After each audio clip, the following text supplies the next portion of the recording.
Cuando hablamos de inventos frustrados, las malas ideas son la tónica dominante, pero casi se puede asegurar que no hay inventos que más fracasos haya producido que el automóvil. Tanto los genios individuales como las grandes compañías automovilísticas siempre han intentado obtener nuevos y revolucionarios métodos para lograr que un coche nos traslade a donde lo necesitemos.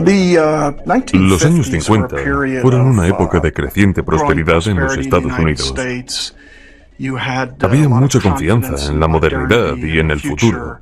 Y hubo una especie de fiebre automovilística en la que mucha gente, con su fantasía, invirtió en sus vehículos.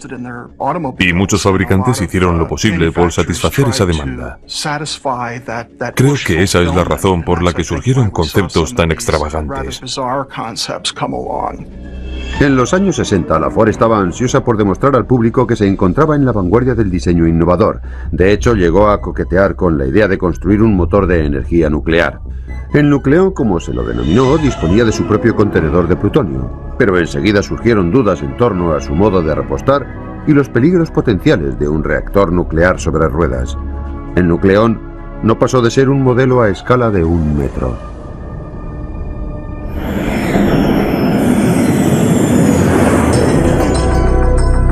En 1954 se dio inicio a un experimento más serio. La Chrysler se embarcó en una odisea de casi 30 años para crear un coche cuyo motor se sustentara en la tecnología aeronáutica. Un coche con el sistema electrógeno de un motor a reacción.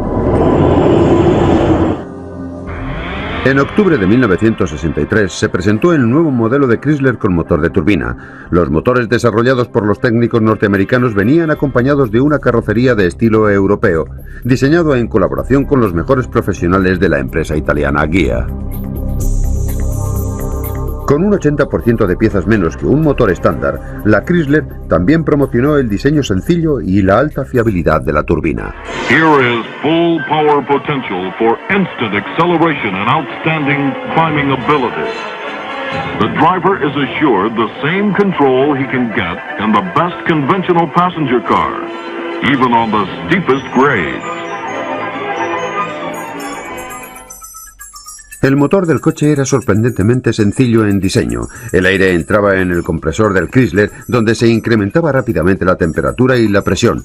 Entonces, el aire pasaba a un quemador donde se mezclaba con el carburante, provocando la combustión.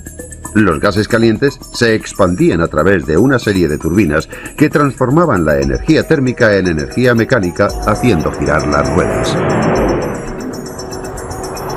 La potencia y el manejo de la turbina Chrysler era comparable a cualquier otra cosa en la carretera. Sin embargo, la aceleración era lenta debido al retardo de la turbina en accionar la transmisión. Pero la turbina del Chrysler sí tenía una característica fascinante. Funcionaba con cualquier combustible líquido, ya fuese gasolina, perfume o incluso aceite de maíz. Todo valía igual. Se cuenta una anécdota en la que durante la fase de ensayos los técnicos echaron whisky en el depósito para ver si así también funcionaba. Cuando comprobaron que era posible, unos mecánicos muy bromistas se quejaron amargamente de que se hubiera echado a perder el whisky de ese modo. El proyecto fue declarado no factible, debido en gran medida a los costes de producción. También faltaba la investigación de nuevas aleaciones metálicas que pudieran resistir las altas temperaturas de la turbina. La IA italiana construyó 50 vehículos en Turín. Los enviaron a los Estados Unidos para ser evaluados. A todos se les incorporó el motor creado en los Estados Unidos. 7 años después de comenzado el programa, y por razones de impuestos y aranceles, fueron destruidos casi todos los vehículos, salvo 9. Finalmente, en 1981, la Chrysler abandonó el concepto de motor de turbina. Pero seguramente el diseño automovilístico fallido más curioso fue el producto anfibio de un diseñador aeroespacial alemán, Hans Trippler. El Amficar salió a mediados de los 60, cuando las películas de James Bond hacían furor y se pensaba que zambullirse en el agua para escapar de una persecución tenía el atractivo de una evasión. Durante 9 años, a partir de 1960, Trippler exportó casi 3.000 ejemplares de su Amficar a los Estados Unidos. Cada modelo venía con un motor de serie de 4 cilindros y su propia bomba de sentina. Un falso suelo protegía el cableado eléctrico y le otorgaba una protección adicional frente a las fugas de agua. Un interruptor en el salpicadero accionaba los 2 propulsores de transmisión. Disculpen, ¿tienen un Grey Poupon? El Amphicar se maneja básicamente como un coche sobre el agua, pero también como una barca en tierra firme. Los propulsores gemelos posteriores giran en la misma dirección. Es el único modo de girar con eficiencia. De otro modo, maniobraría como un transatlántico. Con un coste casi similar al de un Mustang, el público debía enfrentarse a una elección difícil: un coche sobrio y robusto o un patito feo y mojado. El Mustang ganó el concurso de belleza. Al menos queda el legado de una gran idea que nunca fue suficientemente popularizada y jamás llegó a despegar.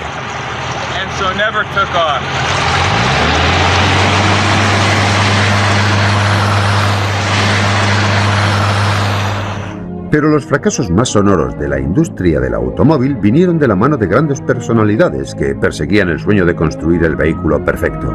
Un antiguo diseñador de la Ford, Preston Tucker, fue uno de aquellos soñadores. Su proyecto era a lo grande. Algunos lo calificaron de temerario. Quería montarse su propia empresa partiendo de cero. Ante todo, Preston Tucker era un vendedor. Y como buen vendedor, lo primero que hacía era venderse a sí mismo. Siempre estaba promocionando este tipo de ideas. Después de la guerra, cuando el mercado estaba en plena expansión, pensó que sería capaz de construir un automóvil. En 1948, empezar una empresa de coches desde cero era una tarea casi imposible, porque el capital necesario era tan elevado que nadie podía disponer de él. Because the capital required was so huge that nobody could come up with it. Tucker tenía en mente construir el vehículo más seguro de la carretera. Diseñó su coche, un coche con motor posterior. Insistió mucho en la seguridad, creando un habitáculo de pasajeros a prueba de choques y un parabrisas que se desprendía hacia afuera. La idea era que en el caso de accidente, si la inercia te lanzaba hacia adelante, el cristal del parabrisas se abriera hacia afuera, evitando cortes y males mayores. La característica más notable de Tucker fue el tríclope, un tercer faro que giraba con el volante para iluminar continuamente la carretera. Mucho antes de producir un solo coche, el sagaz Tucker maquinó ideas para que se hablara lo más posible del coche de sus sueños. Uno de los métodos empleados para promocionar su vehículo fue construir la radio del coche. Podías ir y adquirir la radio para tu Tucker, y para dejar bien seguro que eras consciente en todo momento de que aquella era la radio para tu Tucker, los botones del aparato llevaban las letras T, U, C, K, E y R en cada una de las teclas.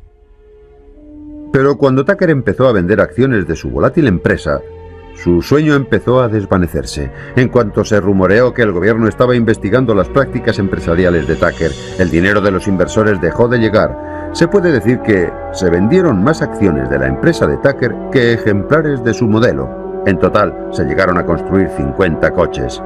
Otro hombre que tenía pasión por ensalzar el diseño del automóvil fue Edsel Ford, el hijo de Henry, muerto durante la Segunda Guerra Mundial. La empresa Ford quiso rendirle honores prestando su nombre a su proyecto más novedoso. Up to now, we at Ford have called it simply the E-Car. Today, it gives me a great deal of pleasure to announce its official name, Edsel, in honor of my father, who served as president of Ford Motor Company. Evidentemente, el modelo Edsel pasó a la historia como sinónimo de fracaso. Y es una lástima, sobre todo porque el Edsel, con su curioso nombre, se llamaba así en memoria del único hijo de Henry Ford. A cierta gente le pareció de mal gusto, a otros les pareció divertido. Irónicamente, Edsel Ford fue un hombre con un gusto exquisito y posteriormente ha sido fuente de inspiración para el que se considera el vehículo más bello de todos los tiempos. El original Mark I Lincoln Continental. Uno de los detalles por los que el Edsel fue ridiculizado inmediatamente fue por lo que se conoció como la parrilla del arnés de caballo, pero que a nivel popular se llamó la parrilla del asiento del inodoro. Apenas 3 años después de su debut, la Ford dejó de fabricar el Edsel. Se calcula que la empresa perdió en la producción y el marketing de este modelo entre 250 y 300 millones de euros. Fue el mayor fracaso de la industria. Es posible predecir qué clase de inventos saldrán a la palestra en los próximos años, pero es posible que el futuro del transporte de automoción esté en las alturas. A continuación, coches que vuelan y hombres que se elevan sin alas. Los hermanos Wright construyeron el primer avión que funcionaba aquí, en su taller de bicicletas, en diciembre de 1903. Desde aquel día no se ha escatimado en intentos frustrados de inventar una máquina voladora diferente o incluso mejor. Keep your eye on the birdie. Cuckoo, cuckoo. Hacia mediados de siglo, el idilio de Norteamérica con el automóvil estaba en pleno apogeo, y casar el avión con el coche parecía una idea perfecta para trasladar a un mundo de almas aventureras. Creo que al inventor chiflado siempre le parece atractiva la idea de casar dos cosas que no pegan ni con cola. A lo largo de todos estos años, ha habido varios intentos de crear el coche volador. Hace poco alguien intentó construir un Pinto volador. Pero debido a su historial, en el que tantas veces ha estallado el depósito de combustible, crearía alarma. Desde 1917 se han concedido más de 75 patentes de coches voladores, pero tan solo uno, el Aerocar de Moulton Taylor de 1949, obtuvo un cierto reconocimiento. A Moulton Taylor le entraron ganas de construir un Aerocar porque pensaba que tras la Segunda Guerra Mundial había un gran número de pilotos y nuestras autopistas estaban muy congestionadas. Su intención era la de desarrollar un coche volador que aliviara en parte los enormes atascos en carretera. El coche volador implicaba una serie de obligaciones. El coche en sí no era muy bueno para el asfalto. No era lo bastante pesado para considerarse seguro. Al colocarle las alas, el resultado era un avión bastante chapucero. Tan solo la idea de que los conductores normales pudieran volar a su aire ya causaba alarma, sobre todo en las ciudades más grandes. Imagínese que los mismos tipos que le adelantan a 100 por hora en la autopista, le adelanten a 3.000 metros.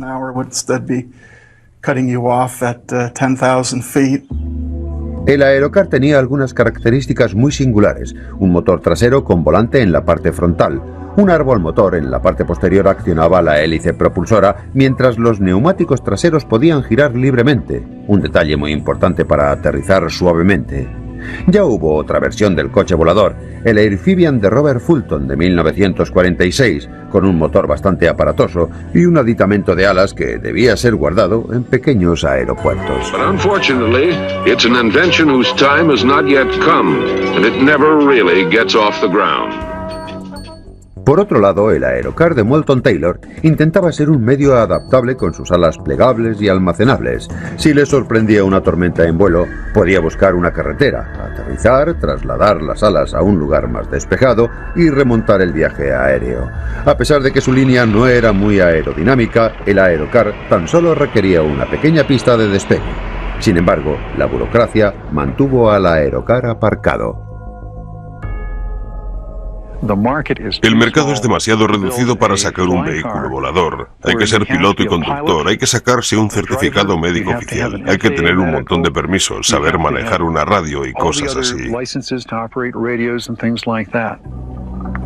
El alto coste y el inconveniente de tener que ajustar y reajustar las alas también contribuyeron a matar el sueño del utilitario volador para las masas. Solo se construyeron 5 Aerocar, dejándonos a solas con nuestra fantasía de salir volando de un atasco en hora punta.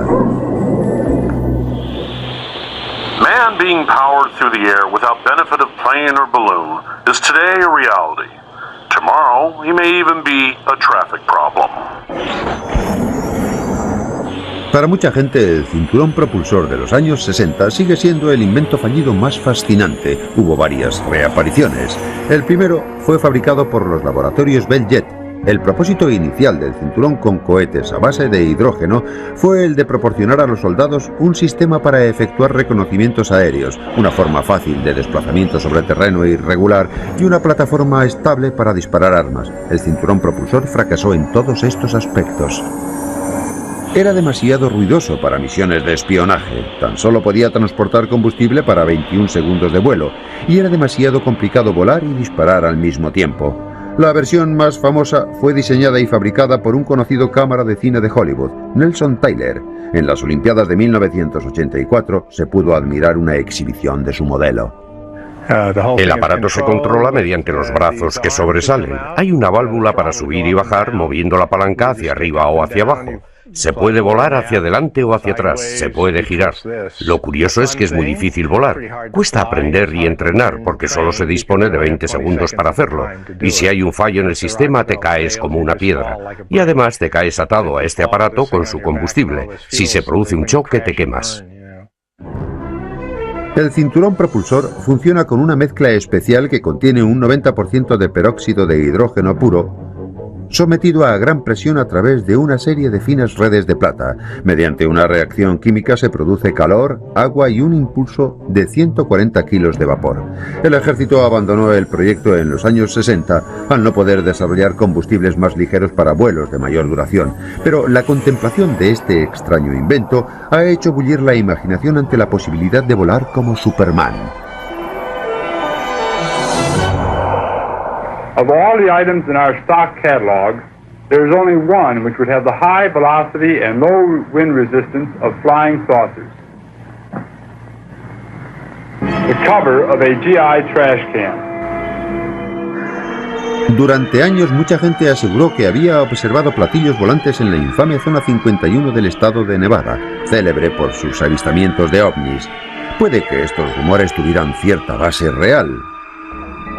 Con ustedes, el Avro, un disco volador de 2 plazas construido por las Fuerzas Armadas de los Estados Unidos y algunos fabricantes canadienses en 1958.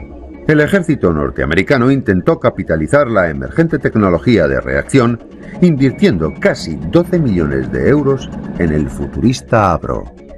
Pensado para surcar los cielos a más de 3.000 metros de altitud, las 3 turbinas generaban la fuerza de ascensión suficiente para transportar un piloto y un pasajero. Los 450 kilos de impulso del generador turbocontinental eran dirigidos mediante conductos internos para provocar un efecto aerodeslizante. El Avro también disponía de un sistema de ventilación lateral para proporcionar un control periférico adicional para evitar el vuelco. Los técnicos jamás consiguieron controlar completamente el Avro en vuelo libre. Tampoco lograron que se elevara algo más de escasos centímetros y a duras penas podía cruzar pequeñas zanjas. Las esperanzas de las Fuerzas Armadas de hacerse con un vehículo todoterreno se desvanecieron. Los ovnis, los cohetes voladores y otros propulsados por los aires prácticamente han desaparecido por completo del escenario. Sin embargo, algunos de los más sonados fracasos han venido de la mano de otros con mucho más éxito. A continuación, Thomas Edison descubre que las casas de cemento no son lo que parecen. La mayoría de los inventos fallidos son producto de creadores anónimos, pero incluso las mentes más preclaras tienen malas ideas. Thomas Edison, Nikola Tesla y el futurista Buckminster Fuller también metieron la pata en sus exitosas carreras profesionales. Cualquiera que esté exprimiéndose el cerebro constantemente, poniéndose a prueba todo el rato, acabará pariendo ideas que sencillamente no funcionen. Nikola Tesla es recordado como el campeón de la corriente eléctrica alterna, de los rayos X y la comunicación sin hilos. Creó una central eléctrica en las cataratas del Niágara y en la época de los caballos y las calesas, Tesla fabricaba torpedos teledirigidos. Muchos temían que sus inventos provinieran de un lugar más siniestro. Se puede decir que Tesla era el inventor loco por excelencia de todos los tiempos. Se rumoreó que Tesla había sido contratado por el gobierno estadounidense para diseñar un rayo mortal poco antes de la Primera Guerra Mundial, generando más de 50 millones de voltios de electricidad. El rayo de energía superconcentrado habría sido lo bastante potente como para arrasar ciudades enteras, al menos en teoría. La idea parecía extravagante, pero con Tesla nunca se sabía. Era el tipo de persona que no se podía criticar demasiado a la ligera, porque había conseguido poner en práctica suficientes teorías de las suyas y gozaba de bastante credibilidad. Tesla había imaginado que un día los aviones no serían impulsados por motores, sino por rayos de energía emitidos desde torres a lo largo y ancho de los Estados Unidos. Los aviones recorrerían su trayecto guiados por pequeños receptores colocados en la parte inferior. Tesla llegó a construir una torre eléctrica gigante de casi 60 metros en Long Island, pero se quedó sin dinero antes de poder llevar a cabo los ensayos. Pese a haber conquistado las cataratas del Niágara, el talento de Tesla no era aplicable a su economía personal. Murió casi en la pobreza, incapaz de poner a prueba las innumerables ideas que diariamente apuntaba en sus cuadernos. Los investigadores todavía siguen escrutando sus anotaciones con la esperanza de descubrir alguna idea brillante. Incluso la gran mente inventora de Thomas Edison tuvo varios patinazos. El padre de la bombilla, el fonógrafo y el cine obtuvo la concesión de 400 patentes en un fructífero período de 80 años, desde 1979 hasta 1986. Pero tras cumplir 40 años, las cosas se torcieron para el mago de Menlo Park. Thomas Edison llegó a Menlo Park en 1876, cuando tenía unos 29 años. En aquella época despunta como inventor, creador e innovador. Todo lo que toca resulta increíble.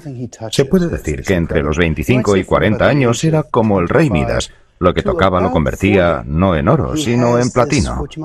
Sin embargo, posteriormente hay una línea de inflexión. De pronto todo lo que emprende ya no tiene tanto éxito, y a medida que pasa el tiempo es peor. Y en sus últimos años pasa del oro, digamos que a la hojalata.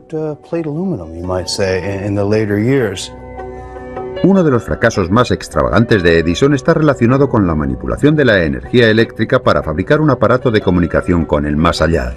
Tras la masacre de la Primera Guerra Mundial, Edison pensó que las familias podrían estar interesadas en contactar con sus seres queridos fallecidos.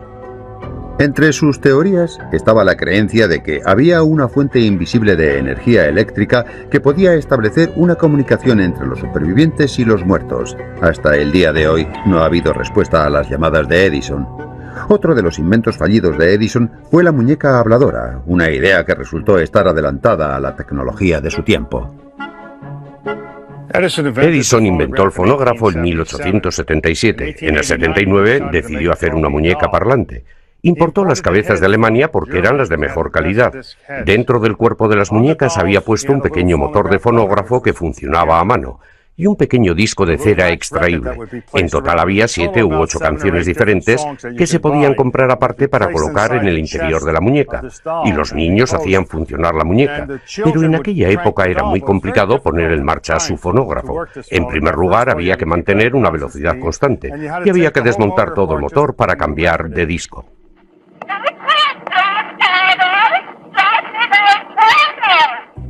Pero la muñeca tenía dos defectos imperdonables. El fonógrafo era demasiado delicado para que lo manejaran los niños, y el disco de cera se desgastaba con unas pocas pasadas, con lo que finalmente la aguja de metal solo rascaba el cilindro de acero, produciendo un sonido estridente muy desagradable que espantaba a los niños. Edison cerró la empresa en 1891. Otra de las ideas de Edison que jamás despegó, o en este caso jamás se posó en tierra, fue el diseño de una casa fabricada enteramente de hormigón. Esta idea tenía bastante que ver con el hecho de que Edison era el propietario de la cementera Portland, uno de los principales suministradores norteamericanos de hormigón. El cemento le aportaba a Edison pingües beneficios. El Yankee Stadium se construyó con su cemento. El Canal de Panamá se construyó con su cemento. Así que a Edison el cemento le iba muy bien, le era muy rentable, era una buena industria. Entonces empezó a desarrollar ideas con el cemento como base. Edison pensó que podría amasar una gran fortuna si lograba que los norteamericanos se enamoraran de su casa de hormigón, y para tal fin encargó unos moldes de hierro muy pesados y costosos para todas las piezas de una casa de 2 pisos de 700 metros cuadrados. Para terminarla tan solo sería necesaria la fontanería y los cables de la luz. Edison llegó a crear una extravagante línea de mobiliario para su hogar, incluyendo sofás y sillones. En cuanto la prensa se enteró, publicaron viñetas que mostraban 2 caballos atados al sofá para poder limpiar el polvo. Y a Edison le encantó el dibujo, lo colgó en su despacho. En una época en la que una casa normal se vendía por unos pocos miles de euros, la casa de hormigón conllevaba una factura de más de 100.000 euros. La única forma de hacer que fuera asequible era la producción en masa. La empresa manufacturera de hormigón de Edison tan solo llegó a fabricar 11 casas antes de ir a la quiebra. Edison no fue el único inventor que tuvo una idea original o extravagante para edificar masivamente. Buckminster Fuller era un ingeniero, inventor y futurista muy bien considerado. El Museo de Henry Ford en Michigan contiene el único ejemplar existente de la casa Dymaxion diseñada por Fuller. El sueño fallido de un hogar más luminoso y barato ha sido reconstruido para ser mostrado al público. Tras la Segunda Guerra Mundial, todo el mundo intentó sacar provecho de la escasez de viviendas, pero Fuller tuvo una idea totalmente diferente. Quiso revolucionar la industria de la vivienda, tanto desde el concepto de la producción como desde el concepto de una técnica nueva. La casa Dymaxion significaba máxima tensión dinámica. Al contrario de la mayoría de las casas que se asientan sobre una base, Fuller pensó que ciertos materiales funcionaban mejor en tensión. Toda la casa estaba suspendida de unos cables que cuelgan de un mástil central, como si fuera un paraguas. Nada se apoya en el suelo. Fuller se dirigió a una empresa aeronáutica para fabricar una fachada exterior de aluminio ligera y fácil de transportar. Toda la casa estaba pensada para ser entregada en un solo tubo. La casa Dymaxion costaba 6.500 euros. Sus 2 dormitorios venían con su propio minúsculo baño prefabricado. No es como nuestro cuarto de baño actual. Se está un poco apretado aquí dentro. También disponía de unos imaginativos compartimentos giratorios para aprovechar el espacio al máximo. Al igual que la posterior casa geodésica de Fuller, la Dymaxion fracasó en parte por ser tan diferente. Su planta y su distribución única impedía añadir nuevas estancias para las familias que iban creciendo. Su forma circular también proporcionó quebraderos de cabeza a sus propietarios, ya que era imposible colocar estanterías verticales y sofás en este espacio curvo. Al igual que otros muchos inventos, es posible que la casa de Fuller fracasara por estar un poco adelantada a su tiempo. Mientras que algunos inventos frustrados intentaban hacer la vida más fácil, otros llegaron a destrozarla. A continuación, una botella que deja con la boca abierta. En el campo de la medicina, se han producido la mayor parte de los inventos fallidos. Bob McCoy ha reunido una colección de más de 250.000 artilugios extraños en su Museo de Aparatos Médicos Dudosos de Minneapolis. En 1898, el descubrimiento del elemento radiactivo radio generó una plétora de inventos médicos mortales. La gente se pregunta por qué hay tantos inventos con el radio. Yo pienso que es porque se hizo muy popular a comienzos del siglo XX. Daba una cierta sensación de vitalidad y energía. No solo se vendían productos con radio pensando que aportaban salud, sino que también estaban relacionados con la sexualidad. Hacían productos radioactivos que convertían a cualquier hombre débil y achacoso en un atleta. Ponían a secar testículos de jabalí y los hacían radioactivos para mejorar la capacidad amatoria. Incluso fabricaban supositorios radioactivos para hombres y mujeres. Se vendía toda una línea de productos absurdos como esta.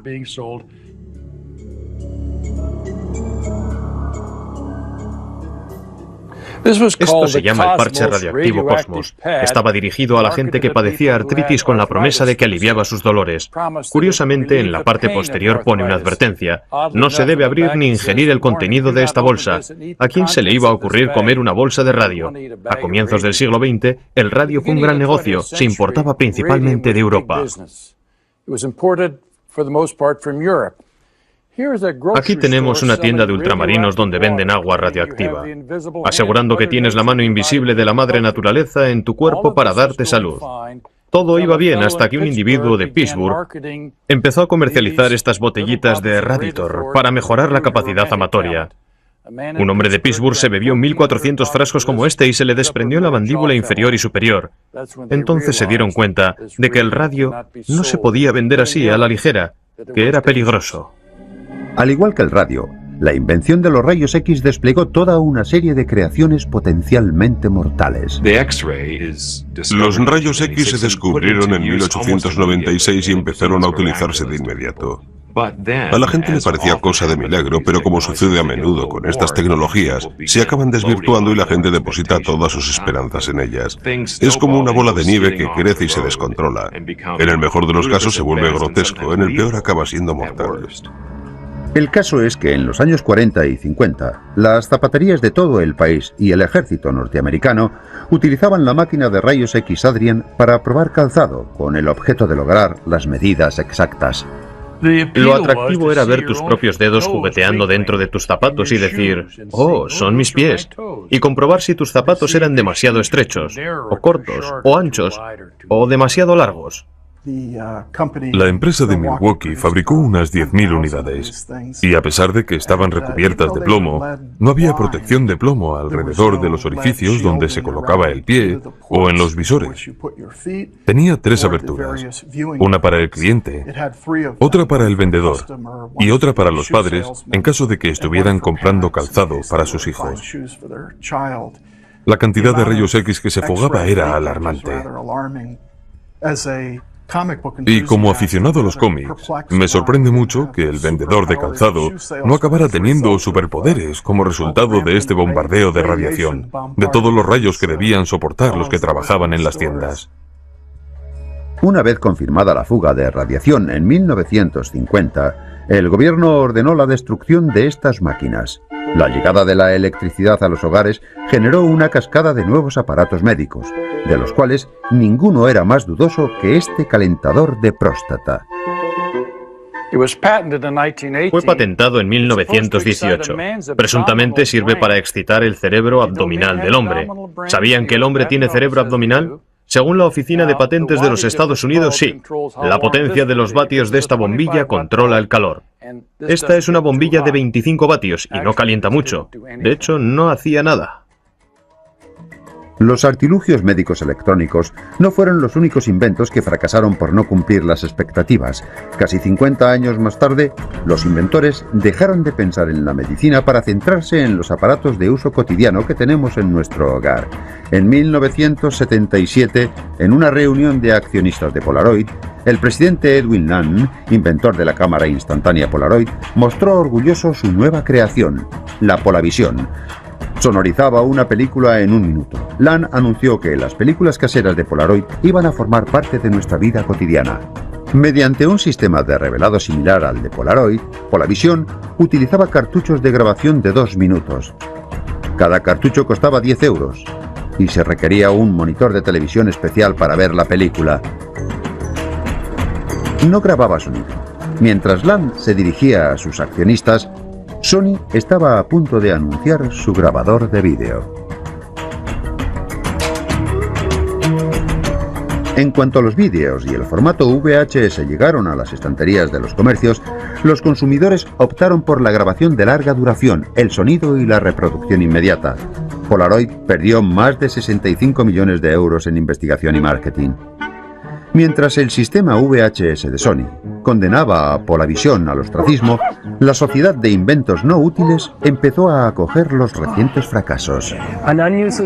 Un invento no inútil es algo inútil en el sentido de que no funciona. No es el tipo de invento que te hace la vida necesariamente más fácil, pero no es completamente inútil. Es casi útil o es no inútil porque divierte a la gente. Este es el sombrero del marido fiel. La idea es que la señora se lo regale a su marido o novio con el fin de que no se fijen las jovencitas atractivas mientras pasea por el parque. Es decir, lleva constantemente una foto de su esposa e hijos para recordarle sus compromisos afectivos. Esto es un recargador de pilas. El propósito es el de recargar una de tus pilas gastadas empleando 12 pilas nuevas. Funciona de verdad, pero también acorta la vida de estas 12 pilas nuevas. Así que harán falta otras 144 pilas para a su vez recargar estas. Esta es una camiseta para rascar la espalda. Si tienes ese problema, le vas indicando a tu pareja que rasque más arriba o abajo, a la derecha o a la izquierda, o simplemente tal vez sea más eficaz decir, ¿me rascas por favor F3? ¡Oh, qué bien, qué bien! Los inventos no inútiles son un modo de celebrar el hecho de que el fracaso es tan importante como el éxito para el desarrollo de la tecnología del futuro.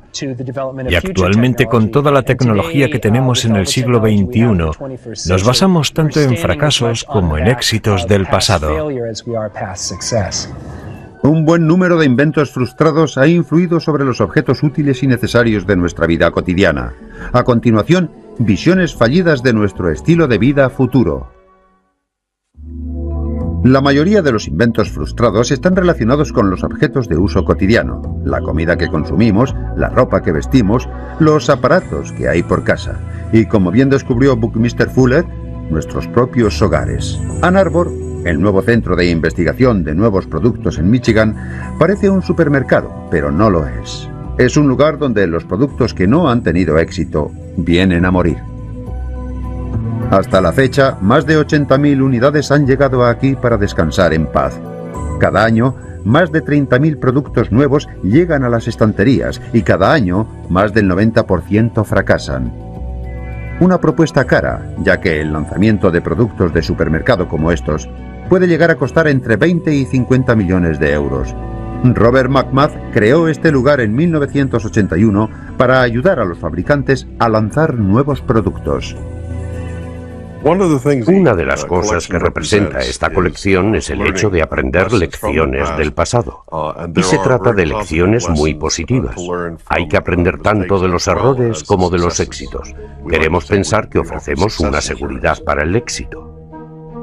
Mal empaquetado, malos nombres y simplemente malas ideas pueden ser mortales para el concepto.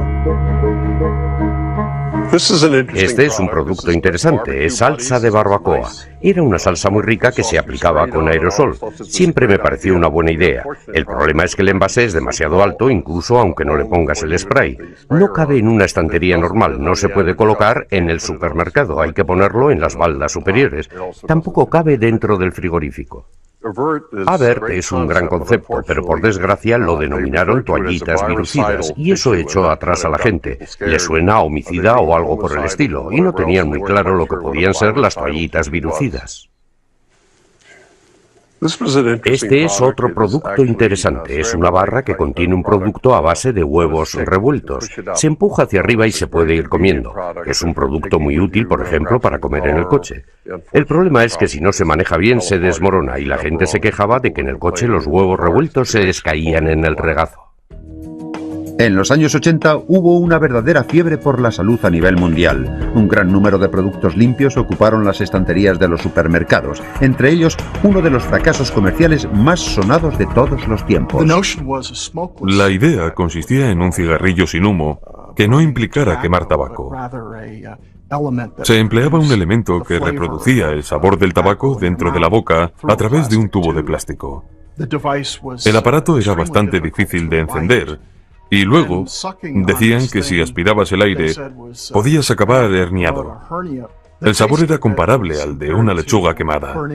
Incluso el presidente de la tabacalera Reynolds admitió que el Premier sabía a rayos. Para muchos, la llegada del Premier era como una confesión tácita de los ejecutivos de la Reynolds. Las compañías tabacaleras no querían admitir que sus cigarrillos eran peligrosos para la salud.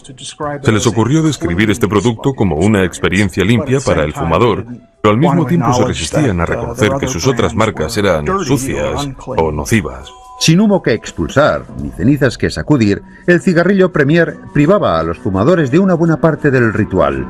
El escaso interés de los consumidores pronto dio al traste con la idea. A la Reynolds esto le costó más de 300 millones de euros en investigación y marketing. Los inventos frustrados no han afectado solamente a la comida que consumimos, han tocado todos los aspectos de nuestra vida cotidiana. Hasta la ropa que nos ponemos. Se ha confeccionado ropa con lava. Volcanic eruptions may one day become the source of a whole line of earthy fashions. Incluso han sacado nuevos estilos directamente de la granja. Would you believe this transparent raincoat made in 1955 came from surplus fat from pork chops? Pero la palma se la llevó el vestido de papel. El vestido de papel es uno de aquellos fenómenos tan singulares de los años 60. Describe muy a las claras la despreocupación de la época gogo.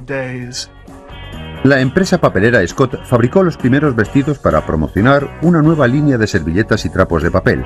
Las manchas se eliminaban simplemente borrándolas o cortándolas. Finalmente, el vestido de papel dejó de ser apreciado porque a las mujeres no les terminaba de convencer su corte y caída, aparte del hecho de ser talla única.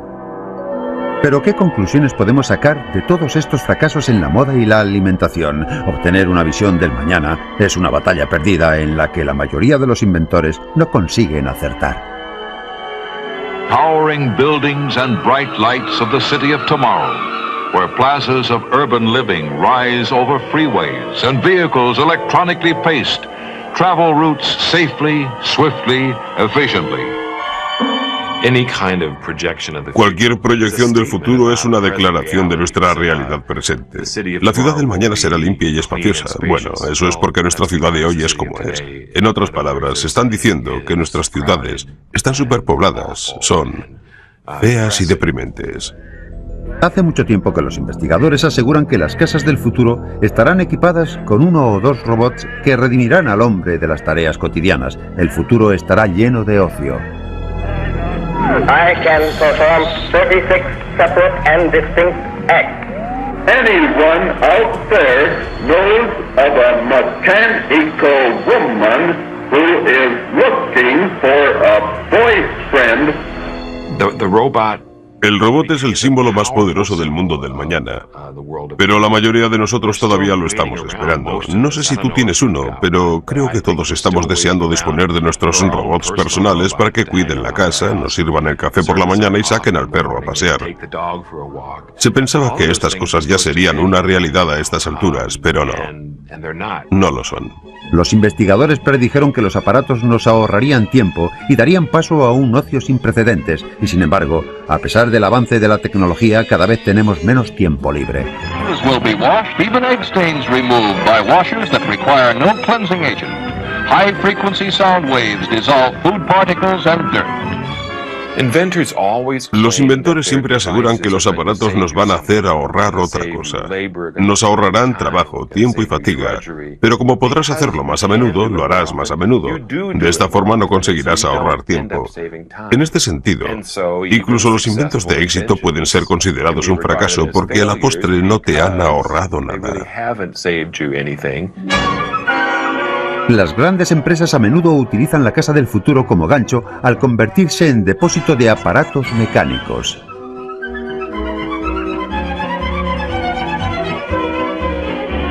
Would I like it? What a dream. Imagine how wonderful it would be to live in a house like this. Casas de plástico muy fáciles de limpiar, tostadoras de alta tecnología en compartimentos especiales que ahorran espacio e incluso cintas transportadoras que se llevan los platos sucios a los esterilizadores. Con tanta promesa, nos sorprende que la casa del futuro no haya llegado aún. Vengan a ver la casa del futuro. Bueno, a menudo nos atrae como si fuera un espectáculo brillante, pero en realidad nadie quiere vivir en algo que tenga ese aspecto. La gente quiere algo que sea como lo de los demás. Creo que incluso a pesar de que muchos inventos no hayan salido bien, siempre nos proporcionan algo sobre lo que pensar. Creo que si nos fijamos en muchos inventos frustrados o innovaciones que no han llevado a ninguna parte, nos sentimos tentados de verlo como la historia del fracaso, pero nada más lejos de la realidad. De hecho, son una especie de testimonios para el espíritu humano. Sin el valor para fracasar, sin el valor para intentar algo que pueda funcionar o no, jamás habríamos llegado a disfrutar del progreso que hoy tenemos. Deberíamos mirar a la gente que tiene una gran mente, a los grandes pensadores, fijarnos bien en lo que hicieron. Han descubierto nuevas cosas. Sí, cometieron sus errores, de acuerdo. Algunas ideas fueron realmente malas, pero muchas de esas malas ideas han puesto a otros grandes inventores tras la pista de buenas ideas. Y quién sabe lo que nos deparará el futuro. No importa que estas ideas no alcanzaran el objetivo previsto. El mundo tiene un lugar muy especial en el corazón colectivo para los que se adelantaron a su tiempo, para los inventores y soñadores que siguieron el paso de su propio ritmo. Es posible que la necesidad albergara una idea que solo su autor pudo amar, pero la chispa creativa, por débil que fuese, merece al menos un gesto de aprobación.